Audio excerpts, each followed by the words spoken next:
In All Our Affairs by J.H.G.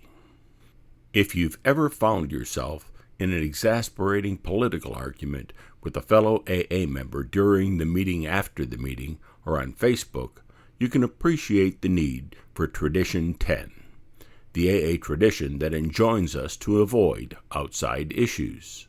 However, agreeing on a definitive understanding of just what constitutes an outside issue is not so simple.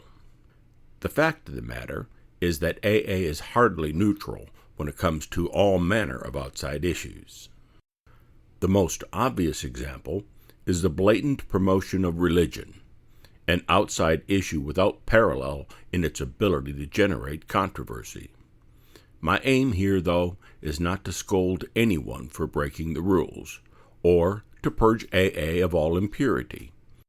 I actually don't think it's all bad that outside issues creep in. Furthermore, excluding all outside issues would not only be impossible, where it would lead is not even what anybody wants. Welcoming, without judgment, anyone who has a desire to stop drinking, regardless of race, ethnicity, socioeconomic circumstances, criminal history, political persuasion, citizenship status, or sexual orientation, is not an uncontroversial move. But to fail to be clear about its necessity would jeopardize the whole point of AA. While we can all agree that AA is not the place to debate issues like marriage equality, can we really be neutral with regard to whatever it is that might stand in the way of, for example, greeting LGBT alcoholics with an enthusiastic welcome? AA's message is inherently paradoxical. On the one hand, it is supposedly a simple solution that focuses exclusively on the specific problem of alcoholism. On the other hand, the way that solution is articulated is necessarily wide-ranging and complicated. The problem with a too strict interpretation of Tradition 10 is that it throws the baby out with the bathwater. A literalistic understanding of Tradition 10 leads to ridiculous results. Are we prohibited from talking about parenting, familial relationships, or problems at work? Do we have to stay away from the talk about the most common relapse triggers, famously summarized in the quip, "Romance and Finance"? The plain fact is there are many concerns that, while they are technically outside issues, are highly relevant to a comprehensive life of recovery. They are often what make the difference between sustainable sobriety, a life that is palpably preferable to drinking, a design for living that really works, see Big Book, page 28, and white-knuckle sobriety. AA is not about how to become a better person. It's about not drinking. However, being able to stay sober might necessitate becoming a better person. The 12th step concludes with the statement, "We practiced these principles in all our affairs." If we can't talk about how to incorporate these principles as we understand them into our lives outside the meetings, what is there to talk about? If the simple imperative to put the plug in the jug were enough, why do we need AA at all? But does anybody even know what these principles are? The words are put out there in a matter-of-fact manner as though it is clear what they refer to. But is it? The most obvious place to look for their antecedents is in the preceding 11 2/3 steps. Unfortunately, there are no explicitly spelled out principles there. But there are some implicit principles that we can infer once we've filtered out the religious content, that have to do with becoming responsible and building moral integrity, self-respect, and resilient inner strength. In other words, doing what it takes to be an ethical, responsive, and psychologically sound human being in general. According to one of AA's many folksy aphorisms, if you sober up a drunken horse thief, what you end up with is a sober horse thief. It is not AA's business to persuade proverbial horse thieves to give up their horse thievery.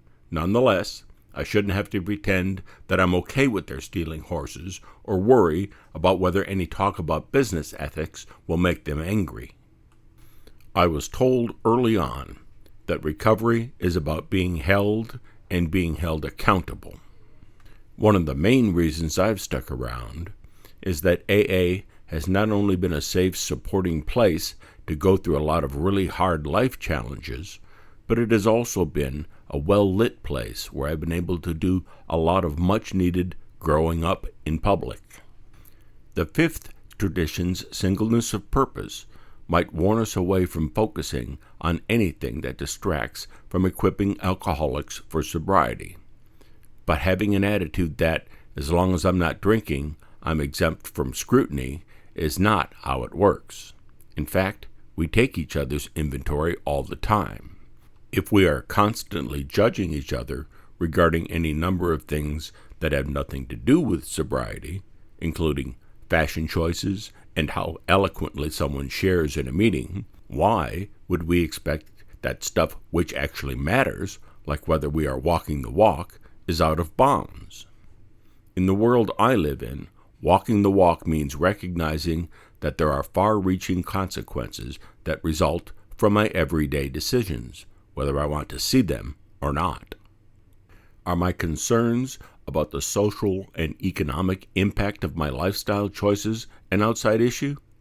Doesn't the way we put all social concerns off limits set up a false equivalency between commitments that are driven by compassion and abhorrent tendencies like racism?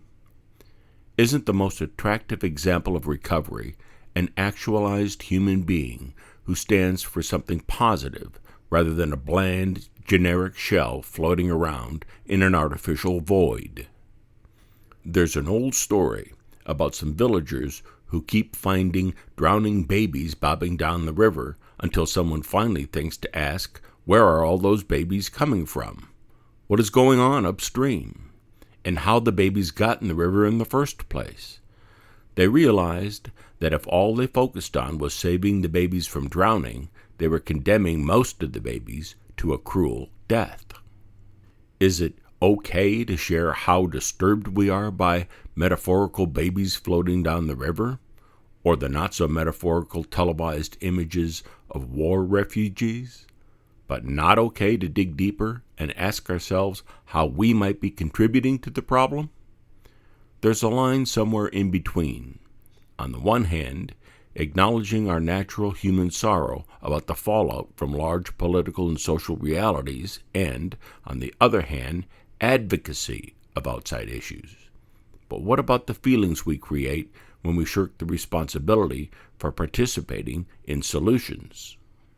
How the line between recovery and outside issues is generally drawn reminds me of a quote from Elder Camara.